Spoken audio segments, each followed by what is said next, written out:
Hello, gentlemen. This topic, pleasure versus relief, was inspired by a conversation that I had with my client yesterday, who actually listened to a podcast that I shared with him, Pleasure versus Relief.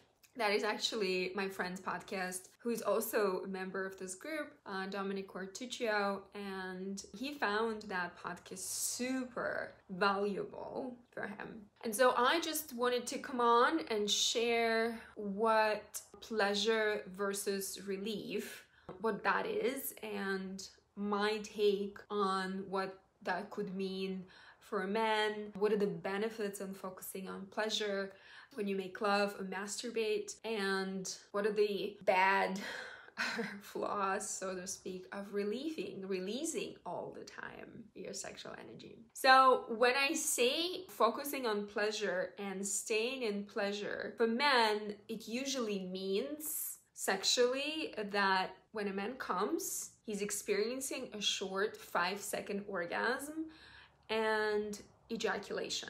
So these two, orgasm and ejaculation, are not separated in a man's body, but they can be, because these two processes were separate when a man was a boy and before he reached the age to procreate. These two processes were separate. I mean, he wasn't able to produce semen, but he was able to experience pleasure when he would stroke himself and touch himself. So in our day and age, a lot of men are conditioned, severely conditioned, by experiencing this regular ejaculatory orgasm. And I have nothing against them. They are wonderful. It's good to release semen, of course.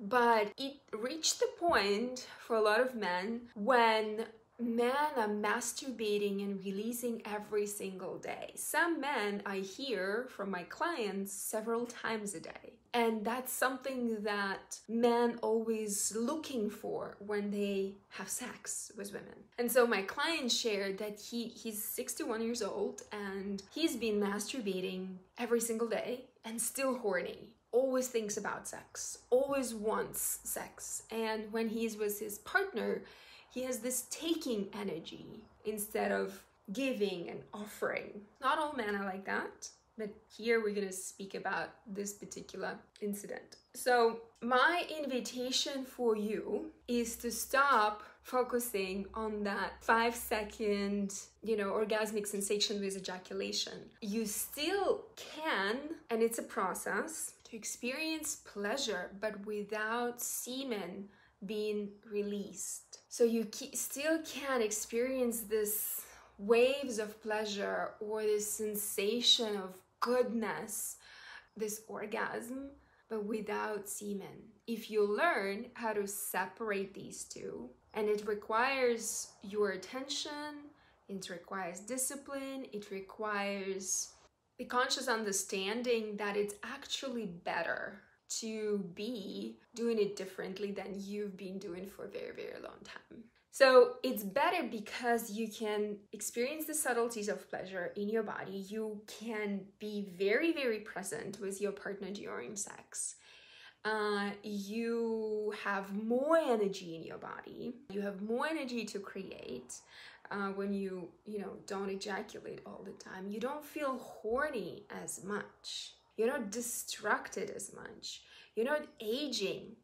You're actually, well, you are, but you're sort of reversing it and, delaying it. Because the less you ejaculate, the better it works for you, for your body, because it gives you vitality, because there's so much minerals and nutrients contained in your semen. So if you learn this, understand this, and applies these principles in your life, in your sex life, there's a lot of benefits you can reap from it. And it's definitely, you can last longer as well, because every time you ejaculate, and some men, the longest they can go is for 10 to 15 minutes. And it's not enough for women to experience orgasms, especially vaginal or cervical orgasms. Not enough time. We require at least 40 minutes of foreplay and all of that goodness. And so if you learn how to really focus on orgasms and pleasure, instead of ejaculation, you will eventually last longer. It will get you to that place. And you know, when you are not ejaculating, because after you do, you're deprived of your energy and you want to fall asleep, right? You don't want to continue. The refractory period is up until next day. When you're in your 20s, it might be like in 5 minutes. But when you're after 40, it's no longer that same way. Also, masturbating to porn and ejaculating to porn is never a good idea. It's addictive. It's desensitizing for you.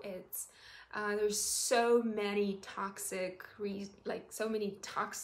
things in masturbating to porn. So if you do want to learn how to separate orgasms from ejaculation, how to really focus on pleasure, then, you know, release, train your body during a self-pleasure practice, which is a more intentional practice, not the usual masturbation of relieving yourself. So I hope you understand these distinctions. When you self-pleasure, you take time, you explore your body, you reach the point, like you edge to 9.8, 9.9, you hang there, and then you fall back into pleasure and you feel the pleasure. When you are driving for the goal, for like releasing, then you will completely miss the whole thing, because that's what your body wants. It wants to release. But after you release, maybe like next day, or for some men, it's even in a few hours, you want it again and again and again. It never ends because you're depleted. And so society actually is very smart in this regard. It keeps all men on the hook, keeps all men dependent on, it keeps all men hungry all the time for sex, for women, you know. It makes all men be takers and very distracted and not present at all. So in the long run, think about it. If you are wanting to be healthy male and want to have fantastic sex with your partner, want to last longer, want to experience really amazing full-bodied pleasure, want to like receive praise from her that you know lasted for hours, it's worth learning to this discipline of, you know, separating orgasms from ejaculation. And it's worth adopting this mindset that staying in pleasure and focusing on pleasure, not driving yourself to the climax, is actually really good. Nevertheless, if you want to ejaculate, you know, choose to do that consciously, intentionally. Decide that tonight, you know, I haven't been ejaculating for 10 days, tonight I'm going to do that. So my partner, for example, he does not ejaculate all the time during sex. He chooses to do so when he feels like it. Or when I, for example, feel like that's what I want, I want to receive his semen, I ask him to, and then he does it. Sometimes he says no, which is fine, but it works better for him because he's always full, he always has a lot of energy, he's more creative, he looks young, and it works for me because he can have sex for a while. And I'm a pretty demanding woman sexually, so I'd like that.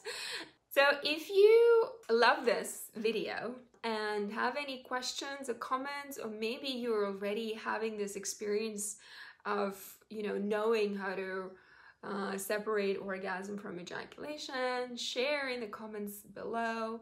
Let us all know how it's going for you and how did you arrive to that place? Was it hard? Was it easy for you? I'd love to hear from you, and all right, all the best. Bye.